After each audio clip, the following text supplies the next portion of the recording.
Hello everyone, Lurgs here, and today it's the Volkswagen Caddy Tyre Pressures and how to check the tyre pressures on your Volkswagen Caddy. And this is on the Volkswagen Caddy van and the Volkswagen Caddy Maxi. First of all, you need to determine what size tyres you've got on your Volkswagen Caddy, and this will be written on the tyre wall. And this one here is a 205/60 R16. All the tyres around the Volkswagen Caddy should be the same size, but it's definitely worth checking all of them. And if you open the driver's door, on the edge of the driver's door you've got this sticker, and this should show what the tyre pressures should be.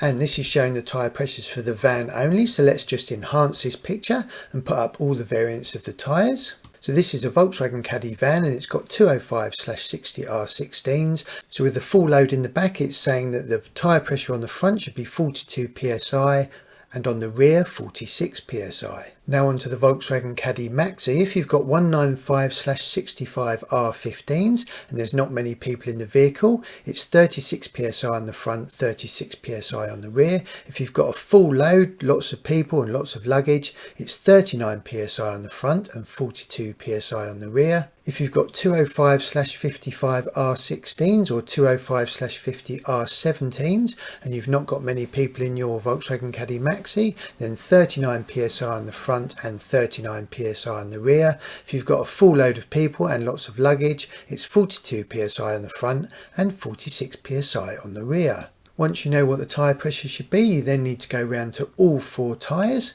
and check the tyre pressures. So take the tyre valve cap off.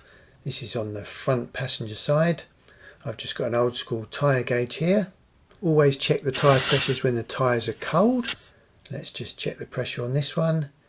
And this is pretty much spot on. This one is saying it's just over 42 psi, so this is perfect. So I'll put the tyre valve cap back on. Let's just check the rear passenger side. Checking the tyre pressures when the tyres are cold is important because when they're warm that will increase the tyre pressure. And this one is definitely low. This one's just under 30 psi, so this definitely needs pumping up. If you've got an electronic tyre inflation device, that would be great, but I've just got an old school foot pump here. So just go around all four tyres and make sure that they're at the correct pressures. If you've got a TPS warning light up on your dashboard because the tyre pressures are incorrect, you can reset the tyre pressure monitoring system. Go into vehicle, then select the settings here, and there should be a menu option here for tyre pressures where you can reset the tyres. Unfortunately for me, I'm not logged into the system, and of course it's all computers now and it won't let me do it. But that is where you can reset your tyre pressure monitoring system. I'm definitely feeling a little bit tired after that video and a little bit deflated, but I'll put some other useful Volkswagen Caddy videos around the edge of the screen. Safe driving to you.